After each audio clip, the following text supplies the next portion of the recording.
Le Monde et avant d'évoquer les fake news auxquelles Emmanuel Macron veut non pas évidemment mettre un terme, mais en tout cas mener une guerre, notamment en période électorale, on va s'arrêter sur le Front National. Pourquoi ? Parce que ça c'est une info RTL. Les militants du Front National, à l'évidence, ne veulent pas changer le nom du parti. Il y a une consultation qui a été lancée auprès des militants, un questionnaire, 80 questions. Parmi les questions, êtes-vous favorable à un changement de nom ? Alors tous les textes n'ont pas encore été dépouillés, tous les bulletins n'ont pas encore été dépouillés, mais avec 50% des bulletins dépouillés, on a 80% de non, ce qui donne quand même une bonne tendance. Est-ce que ça vous étonne ? Pas du tout. Ça m'étonne pas du tout pour ce qui me concerne. Et je trouve que, en qualité d'observateur, les militants qui ont répondu à cette question ont tout à fait raison. Ah bon ? Le Front National qui change de nom se banaliserait vraisemblablement aux yeux de beaucoup de Français. Et ce qui fait la spécificité du Front National, c'est précisément ce qu'il est, ce qu'il était. Parce que il cherche un second souffle, justement. Et le problème du Front National, c'est pas tant son appellation, qui ne fait peur à plus personne maintenant dans notre pays, mais qui, en revanche, et d'ailleurs il n'a pas à se cacher. Vouloir changer de nom, ça veut dire que on estime que. Mais ce qu'il a plutôt à résoudre, c'est son problème idéologique. Lui aussi, il est là le problème, il est là le sujet. Enfin, il y a quand même eu un grand débat au sein du Front National pour savoir si on changeait de nom, avec Marine Le Pen d'un côté. C'est un vieux débat parce que tout a été changé. Je vais vous dire, toute la donne au Front National a été changée avec le débat de l'entre-deux tours, qui a tout détruit d'une certaine façon, alors qu'ils n'ont jamais été aussi hauts quand même en termes de voix. Ils ont rarement été aussi hauts dans le paysage politique français. Mais je pense que le problème du Front National, il est de deux ordres. Il est le problème du leadership. Et je suis pas persuadé que Madame Le Pen soit la bonne réponse à ce leadership qui doit être exercé à la tête du Front National. Et deuxièmement, il y a le problème de l'Europe, dont ils nous disent sur lequel ils ont travaillé et sur lequel on ne comprend toujours rien. On comprend bien que le nom, évidemment, c'est pas essentiel, mais quand même, ça a du sens. C'est important un nom. Ça façonne une vie, un nom. Et celui-là, il renvoie quand même à Jean-Marie Le Pen. Exactement. Le nom Front National. Et d'ailleurs, c'était l'idée première de Marine Le Pen. Elle voulait changer de nom. Alors, attendez que Marion Maréchal revienne, elle changera le nom. En général, on change de nom quand un nouveau leader s'impose. Et c'est lui qui change le nom. Alors, on peut le faire aussi pour rompre avec un passé, gommer un passé. Ce sera très difficile de le faire. On a compris, les gens du FN sont des gens conservateurs de toute façon. On peut le faire à des fins marketing pour gagner des électeurs, des voix, des soutiens. C'est ce qu'avait espéré aussi Marine Le Pen. Ils ne veulent pas. On peut peut-être garder, je vais leur donner une idée. J'aime pas donner des idées au Front National, mais FN pour Front Nouveau à la place de Front National. On garde le FN. Le problème dans FN, c'est quand même le N, la haine, non ? Ouais. Et le conseiller en communication, qu'est-ce qu'il conseillerait au Front National, de changer de nom ou pas ? Philippe Bailly. Je le lui conseillerais pas aujourd'hui parce qu'en fait, surtout, je pense que la réponse des adhérents, elle marque un espèce de mouvement de retour aux racines. C'est back to basics. C'est le Front National effectivement a loupé sa présidentielle à un moment où on croyait que les portes lui étaient ouvertes. Dans la foulée, s'est séparé de Philippot, qui était quand même le principal artisan de son évolution politique. Alors, sur des sujets auxquels personne ne comprend rien, la question de l'euro par exemple, mais aussi dans le côté moderne ou plus moderne sociétalement de Marine Le Pen, sur la question du divorce, sur la question de l'avortement, machin, etc. Voilà, d'une certaine manière, c'est ouf, il est parti, retrouvons-nous entre nous. Et puis reprenons notre marche en avant, avec moins de troupes, mais des troupes plus cohérentes. Après, est-ce que ça donnera dans la distance, j'en préjugerai pas, parce que je vous rejoins Yves sur le fait que Marine Le Pen n'est pas forcément le leader capable d'emmener à la victoire. On l'a vu au mois de mai. Mais voilà, pour moi aujourd'hui, c'est juste un espèce de retour aux fondamentaux, comme on dit dans le sport. Oui, mais c'est flagrant. Non seulement il y a le nom, mais il y a aussi qui est en train aujourd'hui de reprendre la main au Front National. Ce sont les maigrettistes. Et les maigrettistes, ils portent le nom donc à l'origine de Bruno Maigret, qui apparaissait à l'époque comparé à Jean-Marie Le Pen comme étant quelqu'un de raisonnable, d'articulé intellectuellement, etc.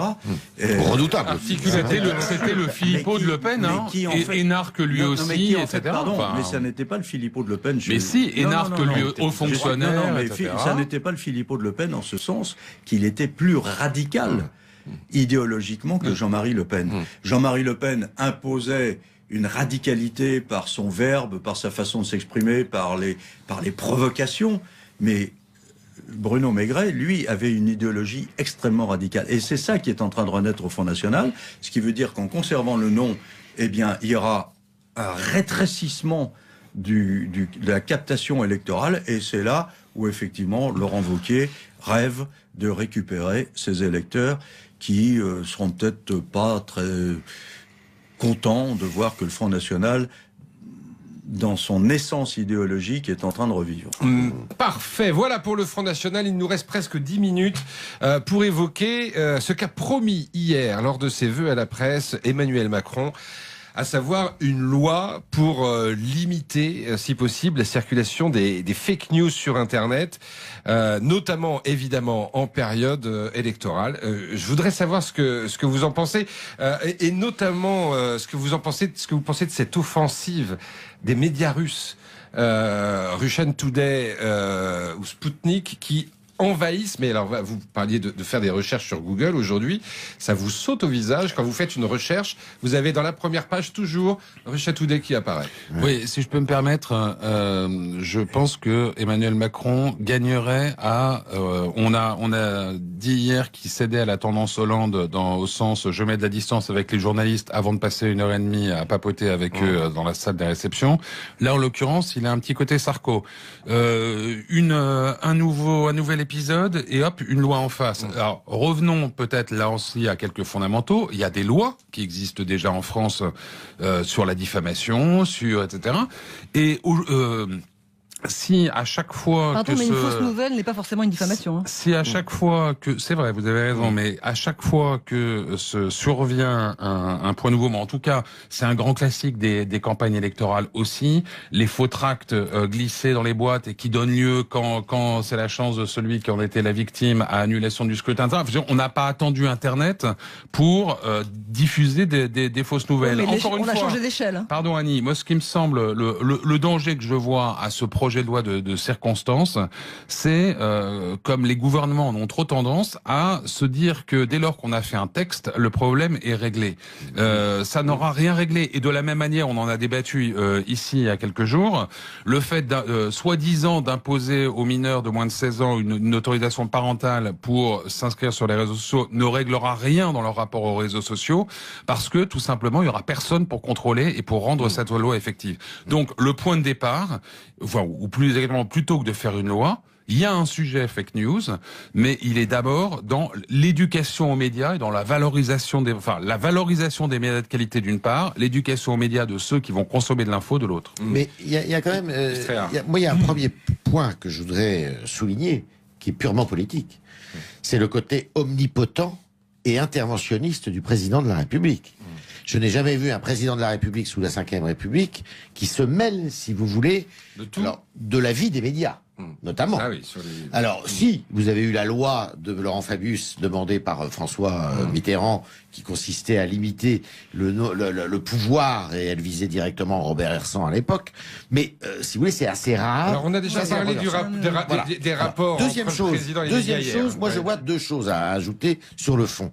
La première, c'est comment faire cette loi, ou ce projet de loi, sans rentrer en contradiction avec la loi de 1881 sur la liberté d'expression, qui est une espèce de cathédrale, ces grandes lois de la Troisième République, qui sont des lois sacrées et qui garantissent, somme toute, une liberté extraordinaire. Comment aller à la chasse aux fake news en respectant la liberté d'expression. Ça, c'est la première chose. C'est le versant le plus compliqué. Il y a un deuxième versant qui est assez compliqué aussi, mais je suis désolé, vous comme moi, nous tous qui sommes représentants de grands médias, qui sont des médias qui sont connus pour la qualité de leur information, c'est vrai qu'on a envie aujourd'hui de voir des opérateurs de plateformes faire le ménage un peu. Eh bien, faire le ménage et surtout être comptables, puisque de toute manière ils le sont.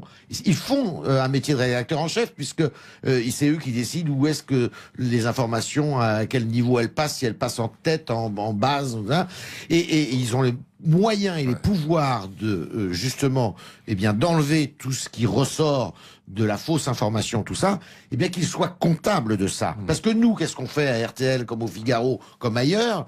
Eh bien, justement, on fait tout pour que les fausses informations ne passent pas. Hein, ça suffit pas. Si, parce que si vous allez sur le site du RTL, je vous défie... Il y a d'autres sites, il y a Facebook, il y a Google, il y a Twitter maintenant. Mais je parle de nous, justement. Ah oui, mais on est en train de se... Je vous dis simplement que c'est pour ça que ça peut être intéressant, c'est de mettre devant, au pied du mur, tous ces opérateurs qui ne sont ni RTL, ce que fait l'Allemagne aujourd'hui. Ce que fait l'Allemagne depuis le 1er janvier. C'est en cela que ça peut être intéressant. L'Allemagne a changé, voilà, il a pris des dispositions et c'est bien d'en prendre. On peut reprocher à Macron de se mêler de la vie des médias, mais on peut aussi, quel genre de dispositions, par exemple, les qu'il veut sauver la démocratie. Quel genre de dispositions ? Quand vous voyez ce qui se passe aux États-Unis avec l'ingérence russe au moment des élections et que Trump a fini par être élu. Et la tentative en France aussi. Donc il s'agit bien de sauver la démocratie qui peut être mise en péril par une puissance étrangère. Facebook. Allez-y. Non, alors, je sais pas, je n'ai pas la réponse. Je vois ce que l'Allemagne fait depuis le 1er janvier. Fausse information sur Facebook, Twitter ou Google, 50 millions d'euros d'amende, si c'est partirait dans les 7 jours. Très bien. Eh ben voilà, très bien. Alors que Macron ça veuille... vient de commencer, hein. Ça vient de commencer, c'est depuis le 1er janvier. On va voir ce qui se passe. Mais essayez de faire quelque chose. Et pourquoi pas une loi? Elle n'est pas encore écrite, on peut la critiquer, mais elle n'est pas encore écrite.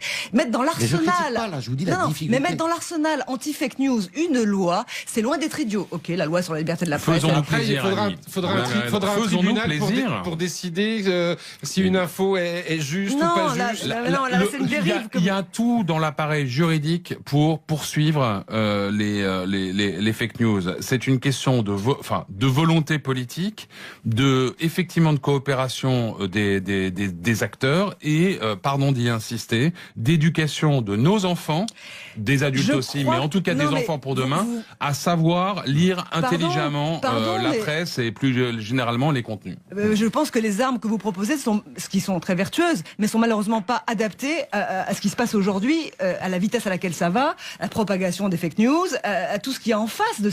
Il y a une puissance aujourd'hui considérable sur le net. Mais on n'a pas entendu Olivier Mazerolle sur cette question. Parce que je vous écoute. D'abord, pour répondre à Yves, je crois quand même qu'il y a une possibilité de voir la différence entre la liberté d'expression. Je pense que en agissant de telle ou telle manière, monsieur ou madame machin veulent obtenir telle ou telle chose. Ça c'est une opinion. En revanche, si je dis Yves Tréhard est une femme, c'est un fake news. Voilà. A priori. Et à ce moment-là, facilement repérable, c'est son avantage. C'est assez facile à qualifier quand même, si on le veut. Ouais. Bon, la deuxième chose, c'est qu'on exerce une pression effectivement sur ces fournisseurs d'accès qui propagent effectivement des fausses nouvelles. Alors, je trouve qu'Emmanuel Macron a raison de poser le problème. Je trouve que, je ne sais pas si la loi est la bonne réponse en tant que telle, et en tout cas, elle ne peut pas à elle seule suffire, c'est une évidence. Ouais. Il a dit quand même une chose importante hier, c'est qu'il a indiqué que cette loi devrait prévoir une action en référé, c'est-à-dire extrêmement rapide. C'est-à-dire, on n'attend pas des mois pour savoir si il y a lieu ou pas de poursuivre les fournisseurs d'accès en l'occurrence. Et effectivement, il faut les sanctionner par l'argent. C'est la seule chose qui compte. Maintenant, effectivement, le danger, il est qu'il ne faut pas que cette loi tombe entre les mains de n'importe quel pouvoir, parce que effectivement, il ne faudrait pas qu'ensuite tout devienne fake news. Donc il faut bien définir ce que c'est qu'une fausse nouvelle. Et la deuxième chose, c'est que en effet, dès lors qu'on commence à sanctionner les fausses nouvelles, eh bien, vous avez la thèse du complot qui ressurgit et qui dit ouais, ils n'ont pas voulu permettre qu'on dise telle ou telle chose.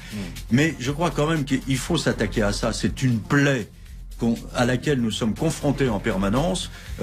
Qui fait du tort aux médias traditionnels, aux vrais médias et aux bons journalistes. Et parce qu'on est obligé de traiter ces informations-là, ou tout ce qui est présenté comme étant des informations, pour dire, attendez, on vous en parle, parce que vous en entendez parler, mais pour bien vous montrer qu'on n'a pas peur d'en parler, donc on vous dit que c'est faux. Bon. Eh bien merci, c'est le mot de la fin.